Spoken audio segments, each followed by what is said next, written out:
And for the last segment for the evening, fellas, Luffy Tunes is upon us. It's the 26th anniversary of One Piece, and they did not hold back.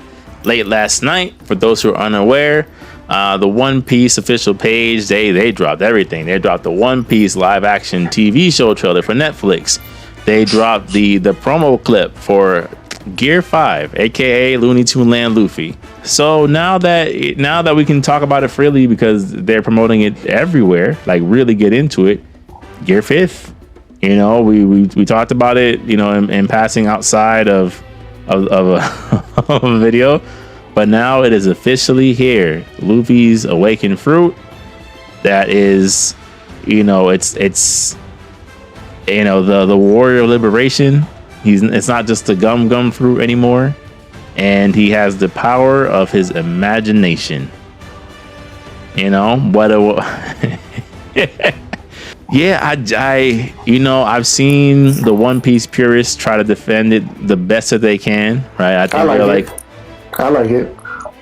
Tell me why, Tim. I like it because of the lore of how they explained it. All right. Basically, this is an ancient Zoan fruit. Okay. And of course, as you come to realize that once you get that ancient Zoan, bro, that's cheat code. That means cheat code, bro. Mm. Because remember, when you and me first started this, remember what was our theories about what Blackbeard was? Yeah. He's an ancient Zoan, and you found out it's like a ancient Japanese chimera. Right. Hence why he's able to have multiple different fruit powers. Mm-hmm. And Luffy's the same thing, because the thing about it is, you've made it pretty apparent, bro. If you're not a Logia with super destructive powers, or now an ancient Zoan, bro, these new world challenges are going to be very, very tough as a regular Paramecia. Mm-hmm. Especially if you don't know Haki. So, yes, bro, they said the world government, didn't want the world to know about this particular fruit, so they gave it a different name. So, but they didn't expect somebody to randomly find it one day. Mm. Of course, Shanks came across it, but, like I said, he probably didn't know what it truly was. But, it was consumed by Luffy, and then boom. But even... And I'll go into my reasons, right? I don't. So, okay. For me, like you guys know, I like to get into the heads of these authors. Like, I like to know what inspires them. I like to know how they came to their conclusions. And I remember when I first started reading Shonen Jump, there was an interview that Oda did where they asked him directly, why did you give Luffy rubber powers? Like, why like a rubber power for the main character? And he said, it's because I wanted to make sure that in my series that I could always inject some type of humor in it, right? Like when you're seeing someone's limbs get massive, when you see someone's limbs stretch, there's a lot of funny things you could do. I don't ever want a fight to get too serious, right? And we've seen that throughout the series. There's a lot of times where Luffy's fighting, you end up laughing because there's just something ridiculous happening just as a side effect of his powers. But the thing for me, it's twofold, where it's the when and the who. And when I say the when and the who, I mean, if we're going in terms of, like, One Piece does a really good job of establishing its villain lore very, very well, right? So even when you got to the original Enies Lobby, right, which to me is the peak of pre-time skip One Piece in my opinion, when you're introduced to the concept of CP9 and Lucci and the rest of that crew, and the fact that they've gone through such intense Navy training that they can literally kick through the air. There's not really if you go back to the fight with Lucci, it's not really a lot of funny parts in it. It's taken deadly serious.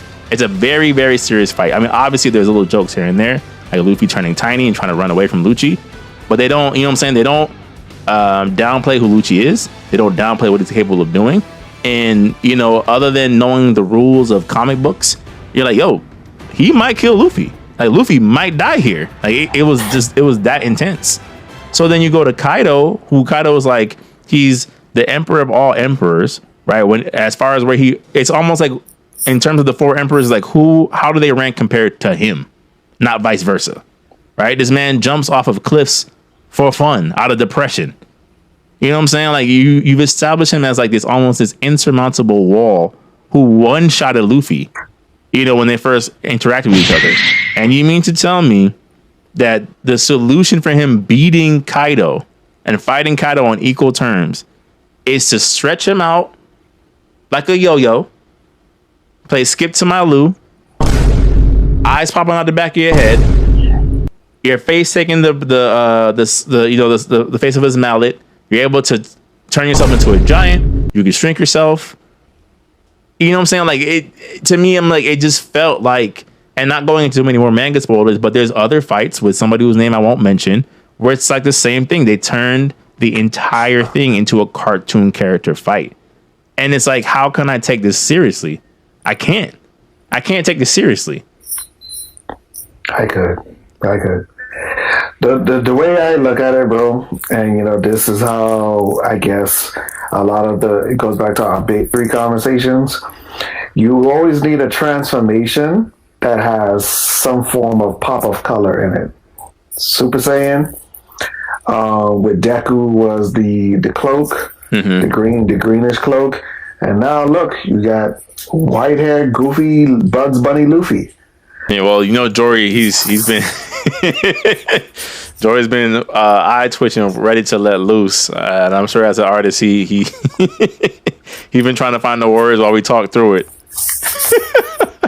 It makes sense, bro. It does. Yeah. It does make sense. It does. I just, again, like I said, given even the steps of the gears, right? Gear second, gear third, even gear fourth. Like Snake Man and Boundman, you take them. But yeah, he's bouncing, yes, but again, it's a very serious looking form. When he was fighting Doflamingo, he was not joking. He was not bouncing Doflamingo like a basketball.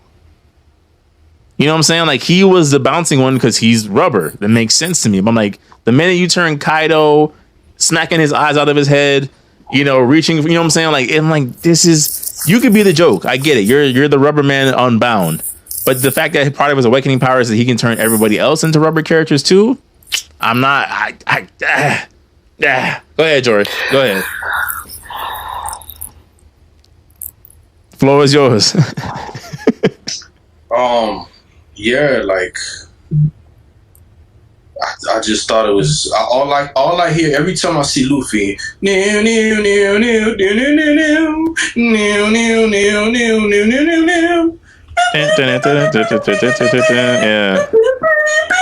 Like, that's it. I'm just alright. Tune in, watch my episode of Tex Avery / Oda team up. I mean, like at this point, I'm with the next villain. I'm on a 2 and a 2 and a 3 and a singer. I like to sing. Like that's it. That's One Piece for me now. Like, this is the Majin Buu moment, the Majin Buu arc that Toriyama did. So I just got to deal with it, man. Like, his versus turning everybody into candy, which I was irate. I was like, yo, you just turn people into candy? But bibbidi bobbidi boo. What else do you expect? Yeah. Yeah. Why didn't I see it, right? Mm-hmm.